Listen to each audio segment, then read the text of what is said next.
Welcome to Common Sense Investing. My name is Cameron, and you're here again for another Monday evening live stream talking about microcap stocks. It's December 22nd. The title of this article is Santa's Gift of Brutally Cheap Microcap Stocks. It has been an epically bad back half to 2025. Volatile bad, right? Every once in a while you get some hope that this time is different. This next earnings is going to be better, and then it isn't. It has been bad. The Santa Claus rally that people talk about is not showing up, at least not yet as of December 22nd. And microcap stocks are cheap, or are they cheap? That really depends on a few factors here moving forward. And it's time to talk about it, right? There's a few things to talk about here today. So as usual, I see some people joining, about 16 people so far. Usually I get about 50, 60, 70 people on a live stream, and there are some questions already popping up. I have a presentation for you today. As always, put the questions in the comments. I will get to them after my presentation. I'm going to talk about a few stocks that I want to talk about here today. And then after that, after my 30, 35, 40 minutes of talking, I will talk about any stocks you want to talk to me about. That's the beauty of what I offer, right? There's a little bit of, I'm not artificial intelligence. I'm just a guy, right? So it's not AI. I was looking for something fun to make today's presentation a little bit more, I don't know, less depressing compared to where microcap stocks are these days. And if you are in Canada and you have not read The Diary of a Snow Shoveler, please Google it. Otherwise, I will put it in the pinned comment down below after I'm done recording this video. It is funny because it is true. It is basically a person who is new to Canada, new to snow, new to shoveling, new to icy roads, and basically comes in here on, the early part of December, on December 8th, and everything is so good. It started to snow, the first snow of the season, and the wife and I took her cocktails and sat for hours by the window watching the huge soft flakes drift down from heaven. It looked like Grandma Moses' print, so romantic. We felt like newlyweds again. I love snow.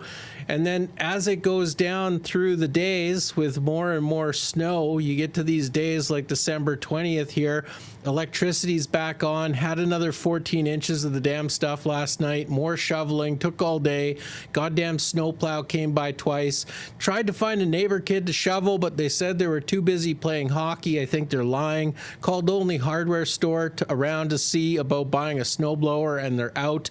Might have another shipment in March. I think they're lying. Bob says I have to shovel or the city will have it done and bill me. I think he's lying. You see, just the attitudes just get worse and worse and worse throughout this diary, which is how I feel like microcap investors are feeling right now throughout the month of December. By about December 24th, right? Broke the shovel. December 25th, Merry Christmas, and before you know it, the swearing starts coming out. And I will not give away the ending to The Diary of a Snow Shovel, but I will say that the ending is interesting. 10 more inches of snow on December 29th. Bob says I have to shovel the roof or it could cave in. That's the silliest thing I have ever heard. How dumb does he think I am? And December 30th, the roof caves in, and it gets worse from there. So that's... yeah, if you're having some tough times as far as how bad microcap stocks are doing, read The Diary of a Snow Shoveler, and I will put that down below in the pinned comment after I record this video. To my American friends who are watching this video, at least maybe not the ones in Montana that get some snow, but to the, anybody from Florida or Texas, not as funny for you, not as funny for you. I have taken a break from introducing stocks on YouTube publicly for the past couple months. There's been almost no reason to. The market's been so bad. A lot of these stocks, they just have been going down in November, down in December. There's no point putting out a video when I think a share price of a stock is going to continue to go down. So I've been holding off doing my research, and I have a list of stocks that I want to make a video on for 2026. Hopefully we're somewhere near the bottom of this bad microcap market right now, and there's nowhere to go but up. maybe, hopefully, probably, we'll see. And in 2026, I will start making these videos again. I already have some of these articles released on my Substack, and I will start to release some of these stocks publicly on YouTube, probably over the Christmas season from December 23rd to about January 5th or whenever it is. Yeah, we're going to get 1 or 2 open days on the stock market in between then, but during that Christmas season, I'm going to start releasing some new videos publicly to YouTube. These articles are already on my Substack right now. You just have to be a paying member. And because of that and the way the market has been going recently, lovely new ad from my wife. Thank you. Very nice. Unlock premium free for 30 days. I will put that down below in the pinned comment as well once this video is done. But you could also find it on my X account and in other locations here, like on LinkedIn. Basically, I'm giving people a 30-day free trial to come try Common Sense Investing. And if you don't like it at the end, no hard feelings, away you go. But I didn't want to do a sale. I already put so much work into this platform, so many hours, so much of my time that I didn't want to put myself out there at a discount. I just want people to come try it, not for a day, not for a week, but, you know, a whole month. Come try out Common Sense Investing. One of the things that I am offering right now is I have noticed, like, and it's no fault to some of the great Substack content creators out there that are writing articles, but I have noticed that there are a lot of articles out there that are basically just AI generated stuff. I'm not going to call it garbage, but AI generated stuff that I could basically get by just sitting here tapping away at ChatGPT, right? One of the things that I do offer, yes, I'm imperfect. I'm just a guy. I'm just one investor. I'm not going to be right, but at least I'm a human opinion with human thoughts, human communication. And when I look and research a stock, that's what I'm giving you. So I'm not going to be perfect, but I am human. So what I am doing more in 2026, what I'm going to be doing, live streams. I'm going to double down on YouTube. That's what a lot of people on Substack simply aren't offering, is that human opinion, that human video where you get a chance to talk with me and we talk about stocks and I give my opinion. So I'm going to have more public free YouTube live streams out there for you, but I'm also going to have a whole lot more on my members only private live streams on the Common Sense Investing premium version, and you can get all of that through my Substack link, as well as for the people who are brave enough and want to use Discord. This is where I find research and put all of my initial research on stocks, is in my Discord. And when you try the premium Substack free for 30 days, you can link to the Discord and get into the Discord using this handy little tool here called SideStack. So that's pretty much the offering I have, and thank you to my wife for making this advertisement. I really, really appreciate it. All right, stocks. All right, lots of stocks popping up in the comments that people want to talk about, and not the normal stocks that I see on my channel, right? So that's good. We'll have a few stocks to look at after I'm done here. As always, you know, this was my plan. I always say make a plan. It's okay to be wrong. And I thought, you know, the summer was going to be weak for microcap stocks. I thought we'd see a short bull run here in Q3, mostly due to the investor meeting, small cap discoveries, and Planet Microcap. This did happen. This did come true, but I would argue this was not, you know, 4, 5, 6 weeks of a bull run that we got. I'd say we only got about a 1 or 2 week bull run. And since then, it has been an absolute disaster. Microcap stocks have been going down and down and down and down. It has not been good. I'm still excited about 2026, and we'll talk about that. But yeah, I mean, there's been no change yet as of December 22nd. Microcap stocks have still not been great.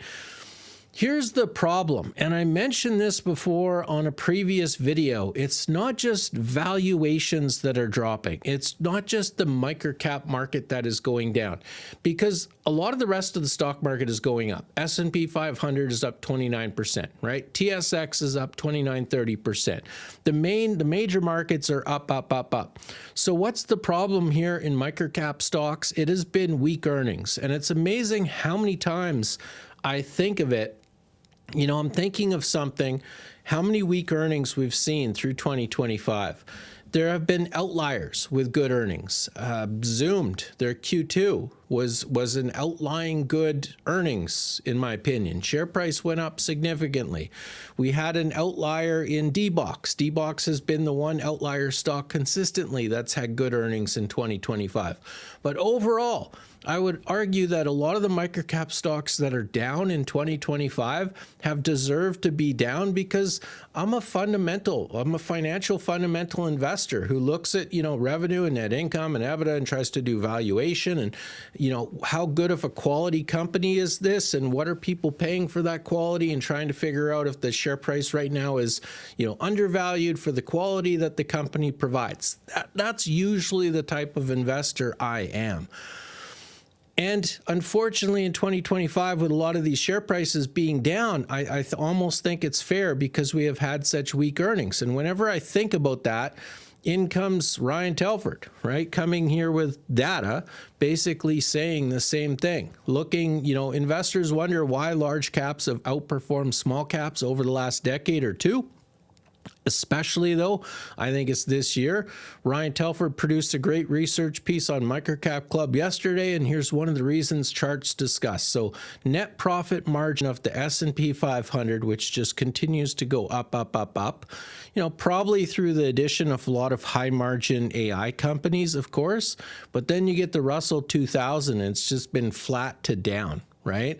And this is what I'm seeing. I think a lot of the stocks here in 2025 have simply deserved their share price due to weak earnings. And that is unfortunate. At the same time, room for improvement. Now, one of the problems that causes this is that once we have some weak earnings, once we have a bad microcap market, all of a sudden price drives narrative, right? Companies go from absolutely world-class. We've seen that. I see some questions already about like ADF Group, right? This was a company that went up to almost $21. Everybody was talking about just the greatest company, high margins, great decisions, fantastic management. And then after price started dropping, right, all of a sudden, all these challenges, all these worries, right? This is a commodity business. Competitors will eat away at the margins in no time. Management are inexperienced. All of a sudden, you get this narrative flip, and that is absolutely not good. And what I've seen in 2025 has been narrative flips that have been happening so quickly, quicker than I've ever seen before. Sometimes, not sometimes, but usually in the past, it take, an earning, sometimes two earnings. We're talking about 4 months for a narrative flip, for, investors to flip from being bullish to bearish on a company. 2 earnings, 4 months in between kind of thing, right? Where you have time to digest earnings. Now it seems to take days where, people are very bullish on a company and 3-4 days later, you just start to see all this negativity coming out on that company, right? Ian Castle here says investors overanalyze when stocks are going down on fear and underanalyze when stocks are going up, greed. Absolutely remember this for the future, right? Absolutely. It's fascinating to me because in bull markets, I tend to be one of the few people, again, human opinion, not ChatGPT, but, I'll issue cautions or, talk about the bear case for this stock. And all the time I hear the word but. Yeah, Cameron, that's a good point. But yeah, Cameron, that you pointed out this good thing here, but, I still think it's going to go up in share price despite that, right? All of a sudden, all those things, all those risks, all those concerns, all those little warning flags earlier when the stock was going up, all of a sudden they come to light when the stock is going down. And again, that changes the narrative. So with that bit of negativity out of the way, what is the hope here? What is the hope for 2026? And it actually has me smiling, right? I am looking forward to 2026 a little bit. The plan here is a return to somewhat of a normal economy in 2026. 2025 was challenging. Tariffs, trade wars, delays, new governments in the US and Canada, and, chaos. It's been chaos. Contracts have been on delay. Contracts have been canceled. There's been a slowdown in CapEx spending. All of this stuff damages tinier companies. They're always at the bottom end of the money chain, and that will hurt them. 2025 earnings have been weak. However, if if we can get somewhat of a return to normal in the economy in 2026, at least on the bright side, the comparables in 2026 should be positive. And I hope to see a narrative change again. All of a sudden, you're going to see statements like this, right? Investment and growth was a success. The transition is complete. The sector is booming. All these promises made. And as long as earnings are looking good and improving and trending in the right directions, and all of a sudden people can say good things again, that will change the narrative. And we've seen a lot of this in 2025, right? Investment in growth. And what we've seen in 2025 is sometimes even revenue has been up a little bit, and you look at the top line and it's been good, but unfortunately a lot of these companies' expenses have been going, parabolic compared to their revenue growth. And it has been spending for growth. Can 2026 be that new normal year where all that spending for growth actually turns into growth? It's a good question for 2026. One of the main reasons for this, of course, is the U.S. midterms coming up in November of 2026. It's going to be heated. Like, I look at different articles here, between the Democrats and Republicans in the United States. Some articles say the Democratic Party has a chance to regain some power here. They are going to work like crazy to get that power back. Talking about here that Trump has enjoyed the support of narrow but unified Republican majorities in both the House and the Senate, right? Key word here being narrow. Again, this is going to be a battle for the Republicans to win the U.S. midterms and keep the House and the Senate in late 2026. Well, one of the ways of doing that, you don't want a shitty economy, right? You don't want a bad economy. It's hard to get voters when your economy sucks. So if we're talking about, a return to normal in 2026, and some of these smaller companies that are at the bottom of the food chain or bottom of the money chain, however you want to view it, for contracts and revenue and improving earnings and having that investment in growth actually turn into growth, 2026 might be the year that they do that. So let's talk about some stocks a little bit quickly here. And because I'm talking about some specific stocks, not a financial advisor, not your financial advisor, I mean this. This is not a solicitation to buy, sell, or hold any of these stocks. I don't know anything about you, your experience level, how much risk you're willing to tolerate, what your goals are. So please make sure that, microcaps are very risky. And if you have any questions, please contact a financial advisor. This is just how I invest. I am a communication channel, actually. Even if you go back up here, I put up here in my little 30-day trial, my wife put it, I am not a stock picking service. My channel, my platform, what I offer is a place for serious microcap investors. And I don't like this actually, because I also want to say new microcap investors. I do like educating people. Any microcap investors who want thoughtful research, real conversations with a person, and perspectives that aren't AI generated noise. I am a communication channel. I talk about stocks. That's what I do. I'm not saying I am going to be right. So this is just how I invest, not how to invest. A lot of posts here today from Ryan Telford. This is like the Ryan Telford show, right? This guy on Saturday and Sunday on X/Twitter just puts out post after post after post of just little gems and little tidbits about microcap stocks. Here he says that many investors focus on what stock to buy. Results often improve when you know when to buy it. This is ADF Group.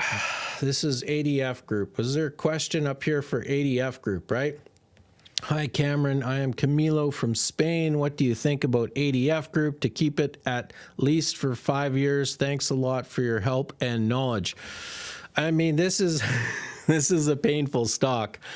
Human opinion can be wrong because this guy personally, where is it here? I bought ADF Group. I think I bought it here somewhere. I ended up selling it here somewhere when it went parabolic. But then I really started buying it again here. And then I ended up selling somewhere down the line here just to get out of my position. I'm not a shareholder of ADF Group anymore. One of the hard things with this stock is, as you could tell, it is volatile, right? And that's always the question for microcap investors. Do you want to be that 5-year holder? Do you want to be that 10-year coffee can holder that just buys and holds a stock forever? It's really hard when you look at a stock like ADF Group. People that bought here and sold here made an absolute killing.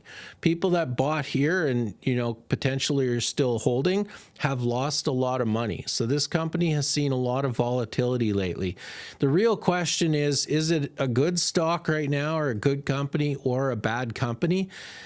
And one of the things that I think people are focusing on right now is that share price is, lower than what people would want to see it at, but they are managing to survive and actually do pretty well in what should be considered probably the most difficult conditions that they could possibly deal with. We have a trade war between Canada and the United States. What's the tariff right now on steel? Isn't it still something like 50%? We don't really have those Chinese contracts to make up for that amount of volume or anything like that. They're trying to implement this Buy Canadian concept, including steel. But I mean, we're talking about projects that take 5 years to plan. So that is not something that can happen quickly. Point being is that ADF Group has been possibly facing the worst possible market for them, and they're doing okay, right? This is from Guru Focus on their most recent earnings, and you can see that people also agree with me and say that, ADF Group is improving through a difficult time, and people are willing to pay more than that, more for that, because it's up 26% in the past month. Talking here, a strong order backlog, 497 million, previously higher than 330 million. This is due to the acquisition of LAR. Again, difficult time in the market. They're taking some risks, but they also have the cash to be able to take some risk. So this is absolutely fantastic. They still have a solid cash position with 37 million in cash and cash equivalents. And they're producing cash. They've also diversified. I was talking about that. This was a 95% US stock. And right now they're talking about within the next 12 to 18 months, they're going to be producing, potentially over 50% in Canada. So a little bit more diversification than basically just a 95% United States stock during a trade war with the United States. That's not a good thing. So a lot of good things happening here with ADF Group, right? You look at their operating cash flow, they're still making cash. This order backlog is nice. And of course, a lot of the reasons for these good things has been the acquisition of LAR, right? Now, there are challenges. I'm not saying there aren't challenges. There are challenges. Everything is still down, right? Revenue was lower compared to the previous year, impacted by tariffs and associated delays. Are these going away? We don't know. The USMCA is up for renegotiation potentially here in 2026. Mark Carney, the Prime Minister of Canada, already said they're going to start having these discussions starting in January 2026. Is that going to be a good thing, a good outcome at the end of the day here for ADF Group or not? I don't know. But they're struggling right now, but they're doing well through these struggles, and share price is up 26%, right? So interesting company talking about, Ryan here knows what he's talking about. When, you look at people some people are very, very happy with ADF Group, right? Who are making money or have made money, and other people are not very happy. And this has definitely been a company on, when to buy it more than whether you should or not. So you have to decide whether or not the timing is right for you. One thing I will say on this company, if you're looking 5 or 10 years out, you need to go look at management. When are they going to retire, and who's taking over from the current management? Because the current management, I think, are 72 years old, right? Improving business is greater than an already great business. When selected properly, this is the microcap edge. And I agree with this. This is definitely one thing that, through his data, Ryan Telford has definitely made me a fan on, is that, he's talked about a lot of people are looking at these companies, and I definitely need a company with like 80% margins, right? I only want those high margin businesses. Ryan Telford will be the first person to point out. Now, maybe he doesn't want a business with this low of a margin. But if you get a company with a 1% profit margin that moves their profit margin to 2%, that's a 100% increase, right? So sometimes that improving business can be better than an already great business. What if this 85% margin business moves down to 75%? All of a sudden you have declining income, declining margins, right? So which one is better for you? Progressive Planet, to me, is a good example of that. Now, this one has benched up again recently. You can see here it benched up in late September. This was on the Small Cap Discoveries conference in Vancouver that I went to, where they introduced themselves very well to investors. And I should say it benched up earlier than that in June. But this was a bull market back here in June, so a lot of stocks benched up then. This was the Small Cap Discoveries conference, and then recently they benched up again because they just released their Q2 earnings. So it's nice to see a stock that is going to go up in share price due to earnings. And again, not perfect, but improving, right? You can see here, this was Q1, 1.3 million of net income. Q2, that net income is down a little bit, but they did have a scheduled plant shutdown to upgrade the plant and install robotics into their facility. So this was known that this quarter was going to be a little bit weaker than this previous quarter. At the end of the day, though, it was not a dog. It's still pretty good. It's still showing significant improvement from, you see previously what they were reporting, right? 557, 114, 623, 373.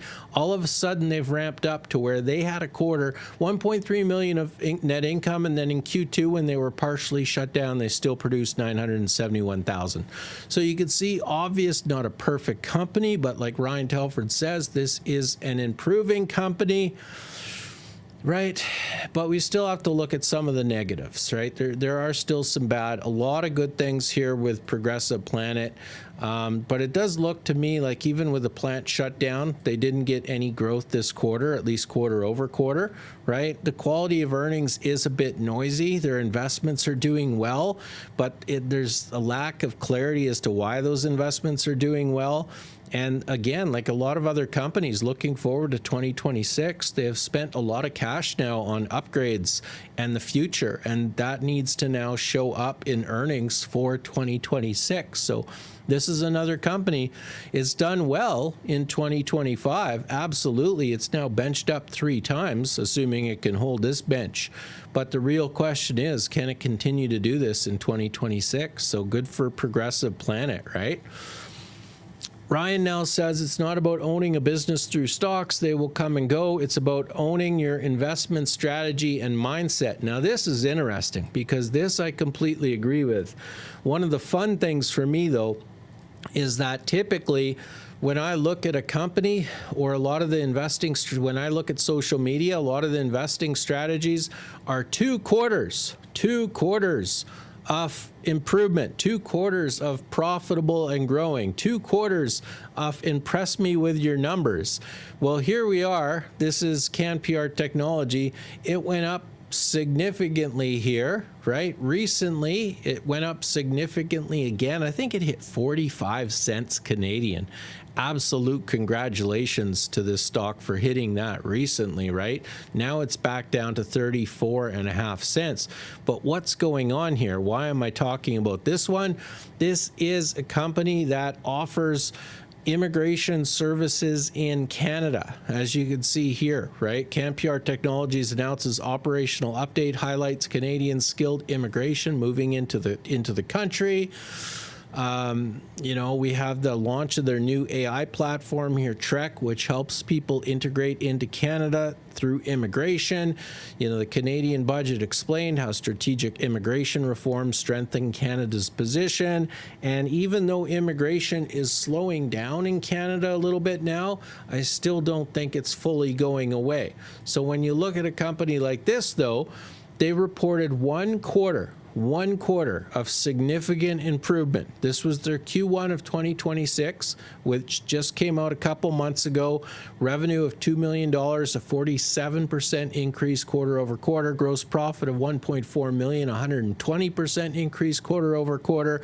And then net profit of $361,000 compared to a net loss of $1.8 million in Q1 in 2025. That is a significant swing in earnings in the Canada's newcomer economy and CanPR technology. The one interesting thing for me, though, is it was only one quarter, right? So everybody talks about investing strategy and I want 2 quarters of profitable growth. But in this environment with microcap stocks simply struggling right now, a lot of fishermen out there and not enough high quality fish, right? There's a lot of microcap investors looking for places to put money now.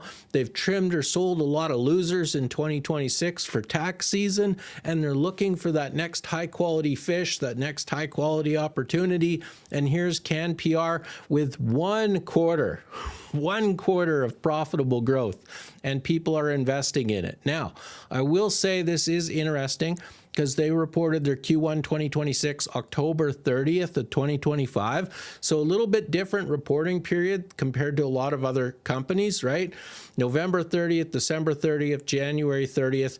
We should see a Q2 from CanPR Technologies probably sometime around January 30th or February 1st. This is going to be probably 2 months ahead of most other companies who will be reporting their Q4, and it takes longer to report those Q4 and full year audited earnings. So we're going to see a Q2 earnings from CanPR Technologies way before we see it from other companies in their Q4 and full year earnings. Will that get some attention from microcap investors? If earnings are good, if Q2 is going to be another repeat of Q1, because I know everybody says stick to your investing strategy and 2 quarters of profitable growth, CanPR has 1 quarter so far. Now, finally, last one here, D-Box Technologies. I have to talk about D-Box. This has been the outlier stock for 2025. As you can see, just consistently up with some really nice benching. Recently, it got to about 99 cents. One of the most powerful investing factors here from Ryan Telford, industry momentum. I completely agree with this. If there is a wave, ride it. D-Box has been getting a wave of attention, up 481% in the past 12 months. They now have a market cap of $207 million. And when you win, you keep winning. Like Charlie Sheen says, right? Winning causes more winning. And here we go here with AMC. AMC is not a company using D-Box. So why is that important? Even though AMC does not have a contract with D-Box, they should darn well get a contract with D-Box. This movie just came out recently. This is Avatar, right? And they're saying that the draft, I'll read it here. AMC says it just had the strongest pre-Christmas weekend since 2021. So strongest weekend pre-Christmas in 4 years, with 4 million plus customers at AMC and Odeon theaters from Thursday to Sunday. The driver of this was Avatar Fire and Ash, which did 88 million domestic and 345 million global. AMC says about 67% of the US admissions for the film came from premium 3D formats like IMAX 3D and Dolby Cinema 3D. So they do not use D-Box, but we know that this is probably, this strength in premium format for Avatar is probably also going to translate into Cineplex and the other, well, the main place where D-Box does have a contract through, right? So D-Box should do very well with this movie as well. But I think some of these companies like AMC have to look at this and say, hey, our premium format movies are doing very, very well right now. What other premium type offerings can we give our customers? And can D-Box ever get in this conversation and sign a contract with AMC? That would be very interesting, right? But when you look at winning, you know, so I always thought that maybe this winter D-Box was going to get a slow quarter. They've been trending up, trending up, trending up. And of course, that is an absolute great sign to see for microcap investors. But here we are with Avatar, and maybe we don't get a weak quarter. Maybe they just continue with strong quarters. This industry is definitely getting momentum in the premium content for movies, and that is showing up in the share price for D-Box. So congratulations to D-Box shareholders. Good work, right? Now, Ryan Telford says here, don't give microcaps the benefit of the doubt. Scrutinize, be skeptical. If they miss earnings, it's not necessarily a buying opportunity. Guilty until proven innocent. So far, D-Box has been executing perfectly. I'm going to end it here, though. This is my slide to end it on. If you want to reduce investing anxiety, don't look back. Thanks a lot. I'm trying not to. 2025, you know, I'm sitting here December 22nd. I've been putting out a live stream every week. So I've got 50 plus live streams out there right now. And on my members only content, another 50, 60, 70 live streams. It's been a hard year. It's been a volatile year. It's been a bad year. It's been up and down. You know, hopefully 2026 is going to be good. I think it could be, you know, with the economy returning to normal in the United States. No crazy elections, hopefully no crazy trade wars. You know, we have a U.S. administration that wants to see a healthy economy. Plus, these 2025 earnings have been so bad, a lot of spending on growth. It is definitely going to be a stock picker's market to figure out which one of these companies on our lists is going to produce the best, the strongest, most consistent return to profitable growth in 2026. That's what I will be looking for. And as it's December 22nd, right? Christmas is coming every year in December. I always advertise my favorite charity, which is the West Coast Kids Cancer Foundation. Right now, it's donate and they will double your impact. So there's an anonymous generous donor where basically if you donate even $1, it will be donating $2 to the West Coast Kids Cancer Foundation from this generous donor. So thank you for that. This is an absolutely fantastic grassroots charity that I think the money is well used and goes to the people that actually need it. So I am going to put a link down below in the pinned comment for the West Coast Kids Cancer Foundation. So all kinds of links after this video is done. Give me 5 minutes and I'll have all those links down there below in the pinned comment for you at the end of the video. That's it. That's the end of my presentation. Whole bunch of comments lined up there on the side. Questions, stocks you want to talk about. It's now time. Let me know what you want to talk about, and I have some time to spare, and we'll get to it here before Christmas.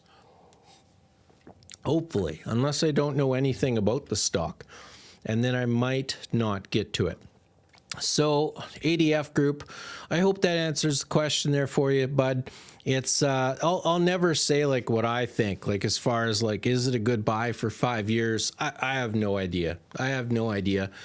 I tell you, like personally, I wonder if I have my slide here, and I do, is I never personally, you know, say I'm going to hold a stock for 5 years or 10 years. This is my type of investing strategy. This is what I use in microcap stocks, which is I'll build a thesis. I'll do my research.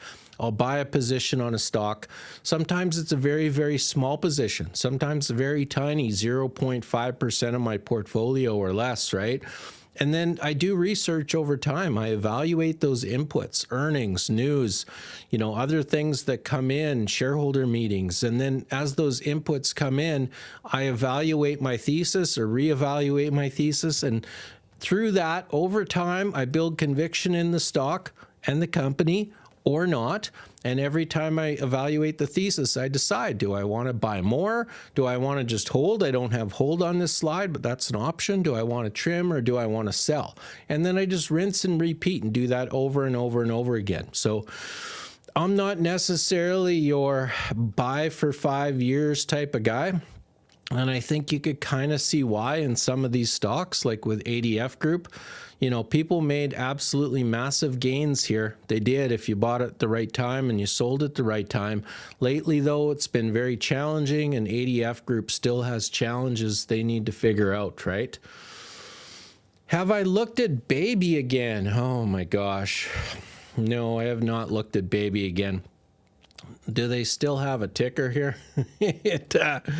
So Baby is Elts Nutrition Holdings. So this is a company I did videos on, or I was doing videos on.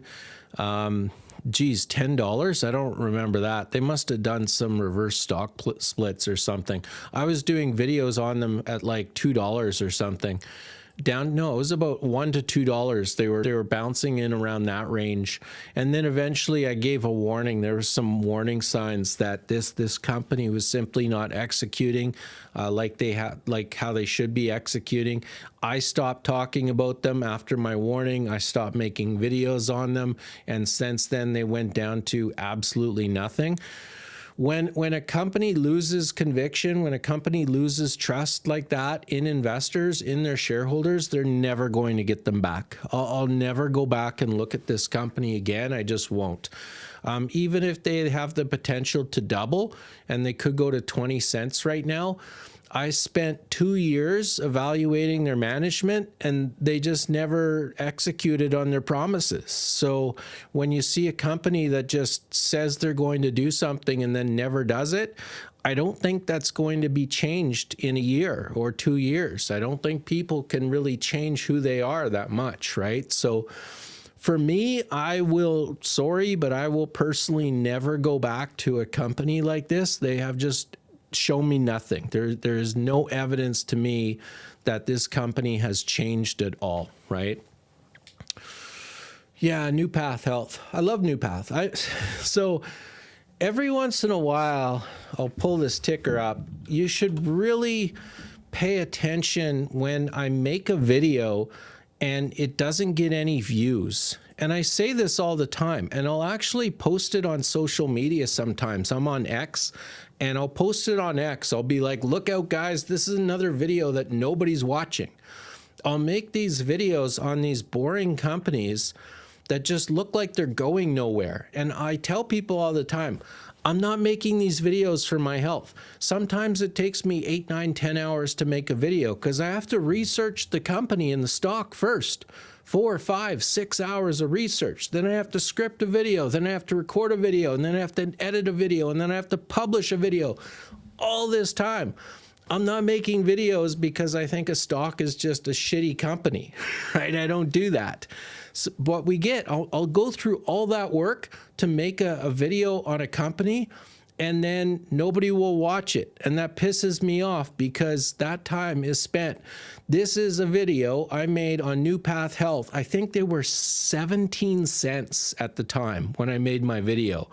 And I think I had 200 people watch that video. And my videos can normally get, 1,000, 2,000 kind of views. I think I had 200 views on New Path Health.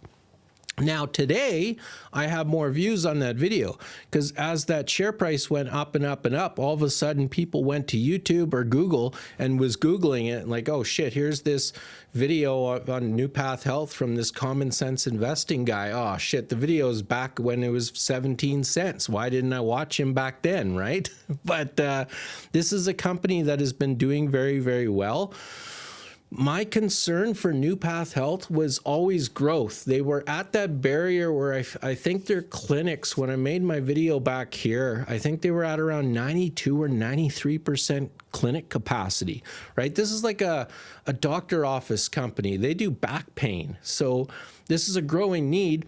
Aging population, a lot of people with back pain these days, even younger people. So this was and of course, the move to private healthcare.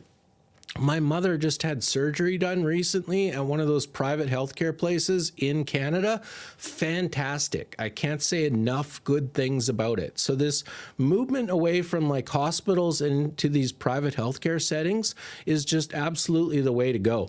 My only concern for this company was their clinic capacity. Once they showed the market, they can exceed that capacity, and they can grow past that capacity and continue to get growth.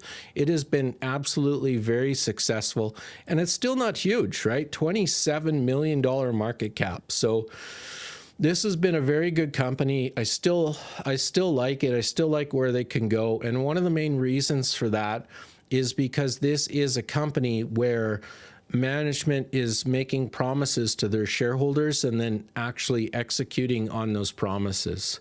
So you can see here, $27 million company, they still have significantly, more revenue. The real question has been, can they actually get their earnings up? And that's what they have been doing recently, right? So I liked New Path Health when a lot of people didn't. I'm happy to see them succeed. And the main thing for me is, can they continue to get that growth like they have been getting, right?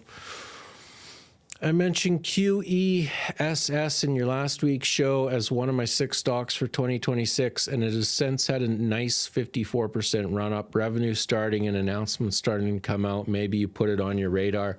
I haven't even looked at it.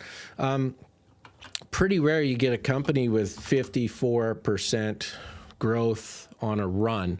So what does that mean? So yeah, this is a critical minerals company, which is not what I look at. So I'm not a critical minerals type guy. This, from the looks of this is like a brand new company, right? $57 million market cap. My guess is they don't make any revenue. So this is not the type of company. I'm not saying it's good or bad. This is just not my niche, right? This is one of those years, 2025 has been one of those years where, for the past 5 years, I have been crushing my friends who invest in metals and junior oil and junior miners, right? For the past, like 2021 through COVID, 2022 to 2021, 2020, late 2023 to 2024 was a massive bull market for profitable growth companies. And I did very, very well. And all my friends that were investing in junior oil, junior miners were doing terrible. That has flipped. Every 5, 6, 7 years, we get this cycle where the metals, the junior metal stock do very well, and the profitable growth companies do not. This has been that year. We'll see if that continues. We'll see if that continues, whether the hype dies down or not. One of my favorite stocks has been Dynacor. It's finally going up right now, but that's not a pre-revenue company. Dynacor Group is a company in gold that's already making money, making profit, making cash. That's the only type of metals company that I will invest in. Any thoughts on Intermap earnings and outlook release last week? I thought that the market had an overreaction to what was already expected from Intermap, right? So didn't they? It's always hard to remember. I got so many stocks rolling around in my head, right? But Intermap crashed on earnings, and it was due to a delay, right, in their contract, in the release or the actual commencement of their contract. So that caused share price to go down to, on the past year now, they're down 11%. Now, this happens. One of the concerns that I always have when we look at these companies is I'm not super excited about companies that are trading at a high price to sales, right? You're really paying for the future. And I think at one point here, Intermap, the reason why I wasn't interested in them, my hard line for price to sales is 10. I will never, ever, ever pay double digit price to sales for a company. And I do believe at one point Intermap was at 10. So the company is doing exactly what they said they were going to do. Yes, things are a little bit slower than they expected in 2025. This is one of those companies where it's going to do nothing for a long time. And then when they get that large, huge contract that's expected of them, it's going to bench up. That's the plan. Now, it's previously done that in the past, but then when they inevitably announced delays, again, 2025 was the year of delays. everything was put on hold. Contracts, revenue, timing, awarding contracts, everything, because the Doge and the trade tariffs and trade wars and all this, global uncertainty, everything was kind of put on pause, and that affected Intermap, no different than any other company. So based on that, I'd say the company is still doing, or on track, still doing what they promised to do, just slower than what they promised the market would happen. And of course, that's because 2025 has been challenging. At the same time, it is one of my top stocks, but it's not necessarily my favorite, because I have trouble being that guy who's just willing to wait for that huge contract to come in and then share price just goes up like that. Like I am typically more of an investor who likes to see that kind of steady growth throughout the year and evaluate earnings. So I like Intermap, but it's not my favorite company for that reason, is that it was at a pretty high valuation. And when you're at a high valuation and you let the market down, that's what happens. The company hasn't changed much, but because the valuation is down, the share price is down, right? People's expectations matter. What do I think about Collabor? Never heard of it. Let's see here. I got time to look at a couple stocks today. What else am I going to do, right? Christmas shopping? Who wants to do that? Might as well be sitting here talking stocks. 3.5 pennies. Oh boy, down 96% in one. Is this the company you're talking about? Down 96% in 1 year. If this is the company you're talking about, I'll go back to my comments on Baby on the ticker, baby.to. I don't invest in these companies. Just looking at this, there's some fundamental flaw that occurred. Like we just looked at Intermap, and Intermap kind of went up and the expectations went down and it kind of flatlined. And you could look at that progress and I could explain to you why share price went up and why share price went down, right? I know why that's happening. When I see a share price down 96% in 1 year, the only why that I have that I need to explain is how is this company not bankrupt yet? Because this looks like a huge financial fundamental flaw. That's the only thing that can cause share price to go down so much. So definitely not a company I would ever look at. What do they do? Consumer defensive. Oof. Food-related products, and they offer groceries, proteins, including individually vacuum-packed frozen portions of fruits and vegetables. Oof. Yeah, I'm not sure here. What happened there from 90 million market cap to $4 million market cap? My gosh, I have no idea.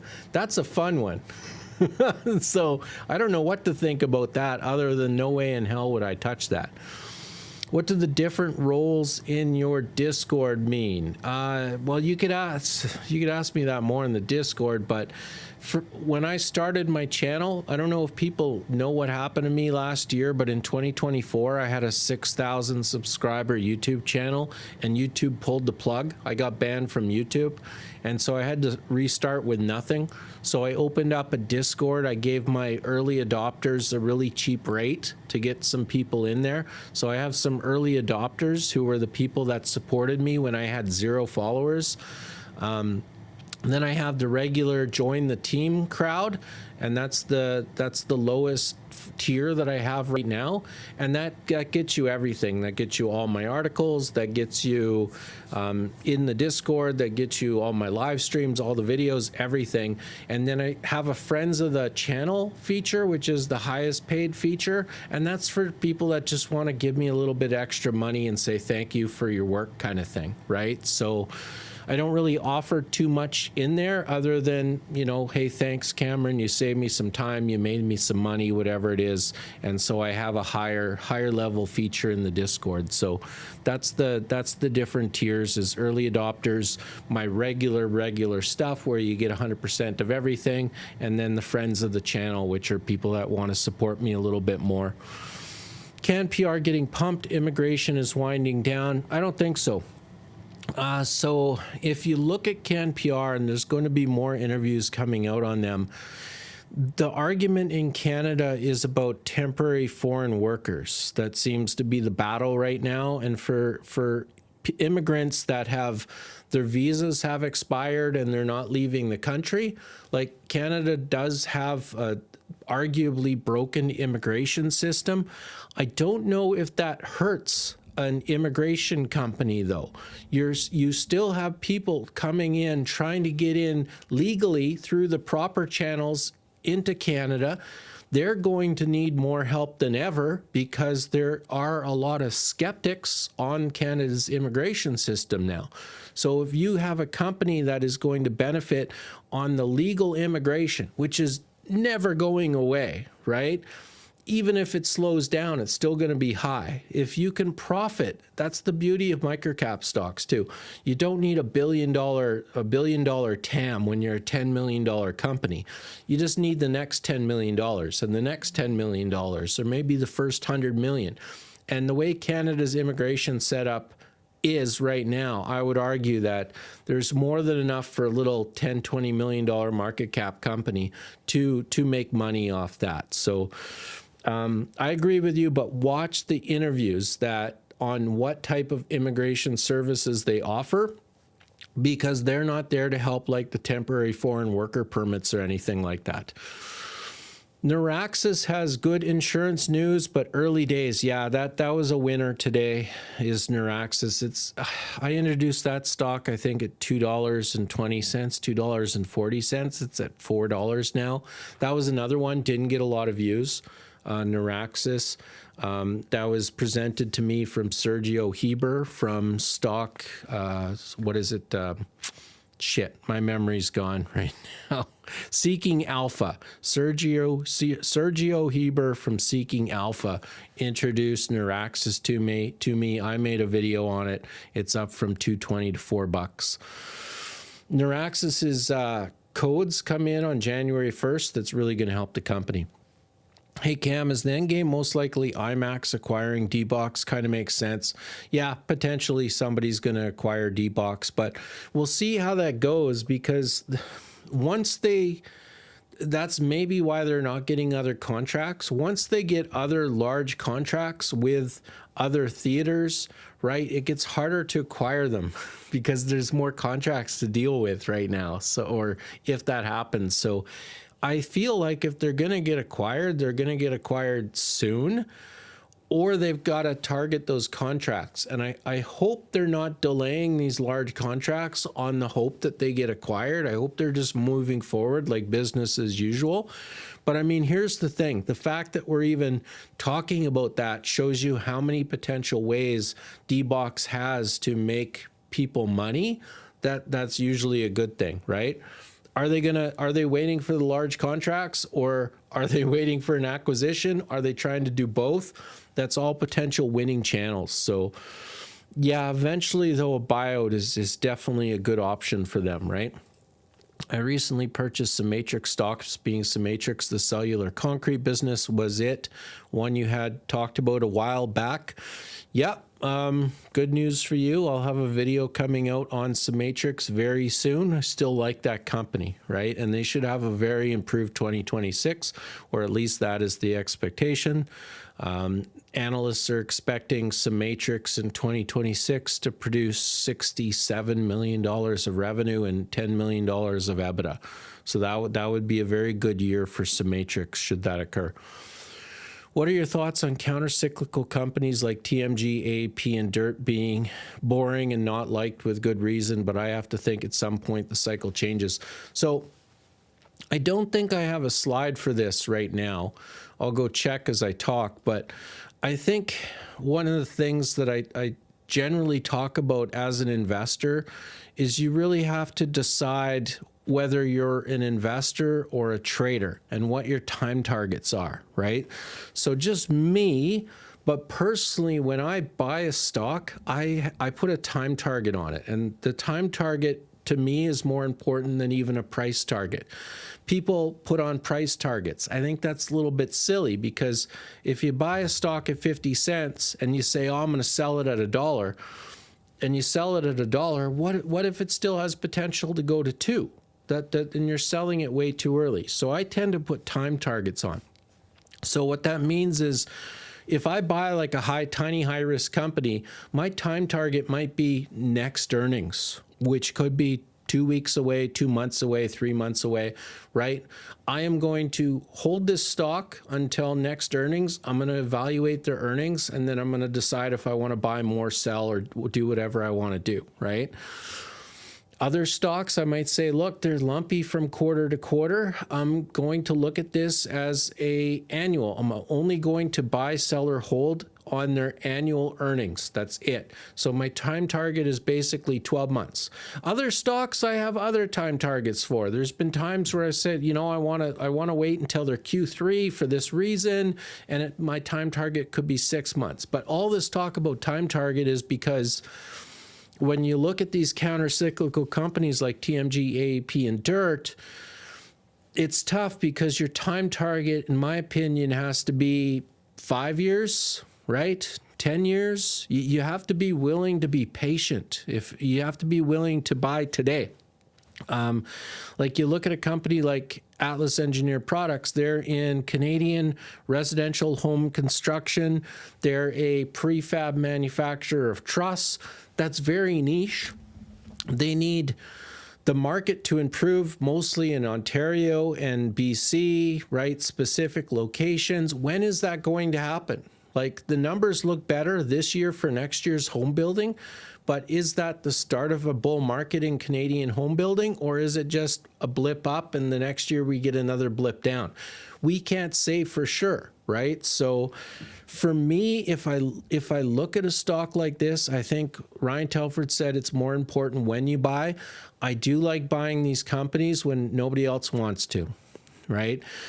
AP, I feel like Atlas Engineered Products, when they were $1.50, I was one of the only guys out there who was saying, I'm sorry guys, I'm not buying at these levels. I'm not that, I think it's at the top of a cycle. I'm not that bullish on Canadian housing. And most people were just like, this company is great. I love the CEO. It's going to the moon. And then reality kicked in and it's down to like 60 cents right now and nobody wants to buy it. So now I'm becoming more and more bullish on these companies, but even though you're buying it now, potentially at this down market time, when that's going to improve, it could be like a metals stock, which it's on a 5 or 6 or 7 year cycle, and you might have to be willing to hold it for 5 or 6 or 7 years. You have to look yourself in the mirror and say, am I willing to do that, or am I going to buy it today? I'm going to see a better opportunity come up in 6 months. I'm going to go sell all my AAP to buy this other better opportunity, right? Like it's hard to do.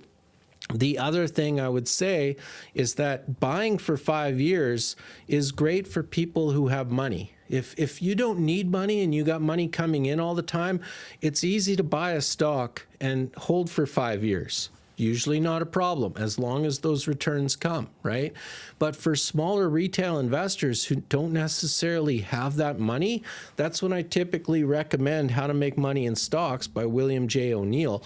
Why not wait until the next bull run does occur, right? Because once Canadian housing start to improve, and there's evidence they're going to improve next year, then they're probably, that Canadian housing industry is probably going to go on another 5 or 6 or 7 year upcycle. So you're not going to be late, and it helps prevent you from being early. So to me, it's not necessarily about each specific stock, TMG, AAP, or DIRT. It's about kind of who you are as an investor. What strategy is best for you? What works for you, for your experience level, and how much research you're doing, as well as how much money you have and how patient you're willing to be, right? Because I'm not going to say any of those companies are bad companies. It's just like, could take them 10 years, right? Or you can wait. It really depends on kind of what your investing strategy is. NewPath quietly added new verticals, research, test, and data providers to third-party big companies, Parama and others. Yeah, and fantastic. And that got them through that barrier that I was looking at back at 17 cents, which is basically like, how are they going to get above that and get continued growth in the future? And they found a way to do that. So that's fantastic.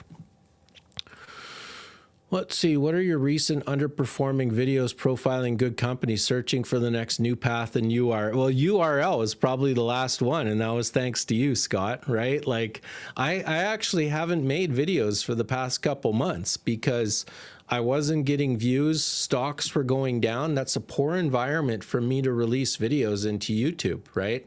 I'm going to release a video and 2 weeks later, the share price is going to go down and people stop watching me. So I haven't released videos now for probably a couple months. That's going to change in 2026.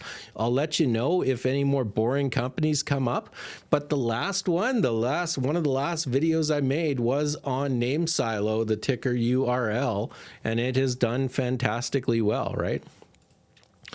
Hey Cameron, did you see Novaleap's showing they're expanding services? Hard to tell at this stage if it will be a significant contribution to the overall numbers. That's a good question. I don't know.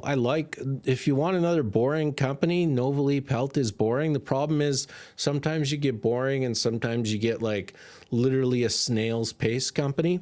I would love that to change for Novaleap Health. I have not been following them close enough to say that they're ready to change yet. Their CEO, Chris Dobbin, excellent guy, or Christopher Dobbin, sorry, excellent guy, but very frugal accountant, right? And they need to show that they can get growth and expand and really improve those numbers a little bit more than they have been in the past. So I don't know if they're there yet. I haven't been paying attention close enough. I like that they've been going to investor presentations, though. They were at Planet Microcap in Toronto. That was fantastic to see. Did you look at LW that beat on earning and raised dividend to 38? That did get downgrades. To me means nothing when MCD buys the most fries from LW. Sorry, I do not know that company at all, and I'm running out of voice at this point. Just glad Name Silo is starting to move again in the right direction. Yeah, and I'm gonna try to offer to get some. One of the problems Name Silo has is Paul Andriola is the operator of Small Cap Discoveries who does CEO interviews, and he is the CEO of Name Silo, so he can't exactly interview himself on his own channel.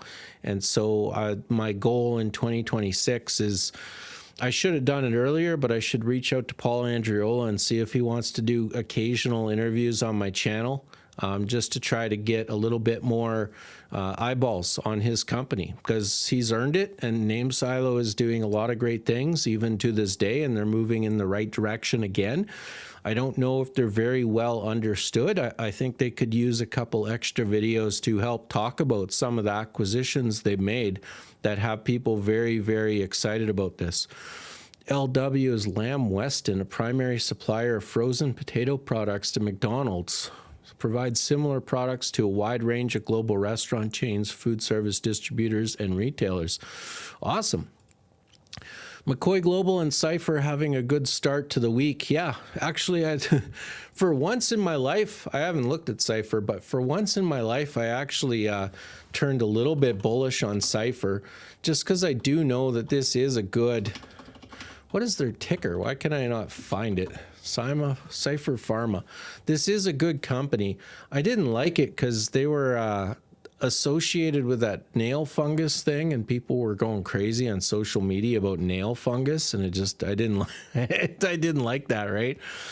But this was another company that just absolutely, ran to the moon right here, and people made a fortune. And then ever since, that was late 2024, and you just look at it, this is just another company, right? Consolidating, but consolidating down and consolidating with significant volatility. And so basically another company that since late 2024, people have mostly been losing money on this company unless you're a trader. And, you know, unfortunately, that is, I could bring up ticker after ticker because, again, that is McCoy Global.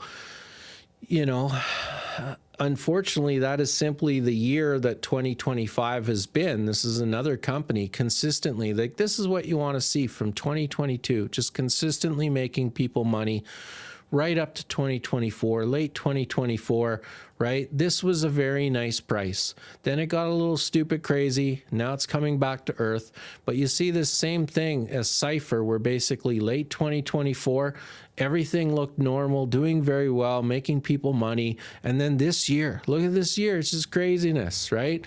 Who do you want to blame? Trump, tariffs, trade war, economy issues, just the U.S. election in general, whatever doesn't really matter what you want to blame it on. But, you know, I could pull up stock after stock after stock that just looks like that, and it's disappointing. And I just want to return to that little bit more normal kind of market, right?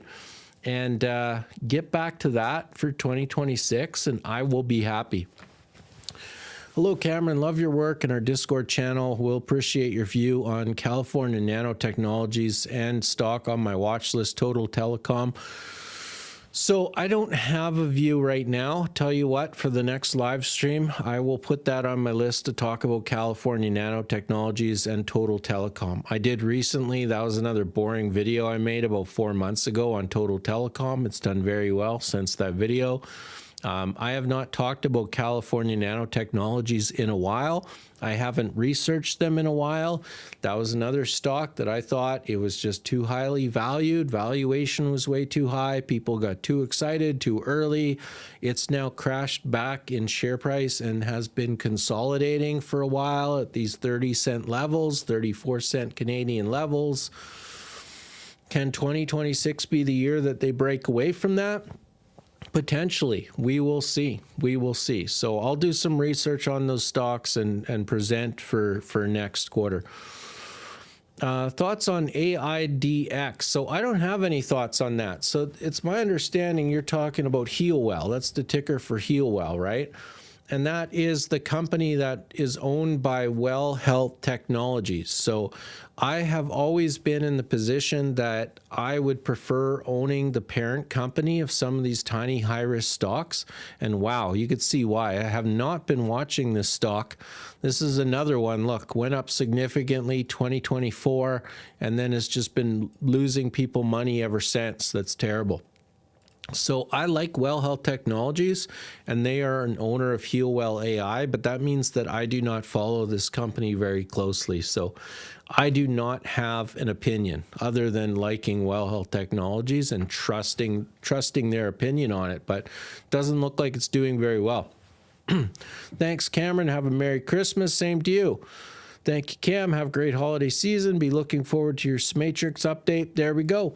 I think we have it. I agree. An hour and 11 minutes into this live stream. Merry Christmas. Happy holidays. Whatever you're doing or not doing the rest of December. I want to sleep. I don't know about this whole holiday thing. I've worked twice as hard as I normally do. I've spent twice as much money, and I haven't had a day off work yet. So how this is the holiday season, I don't know. So it's time to take a couple days off.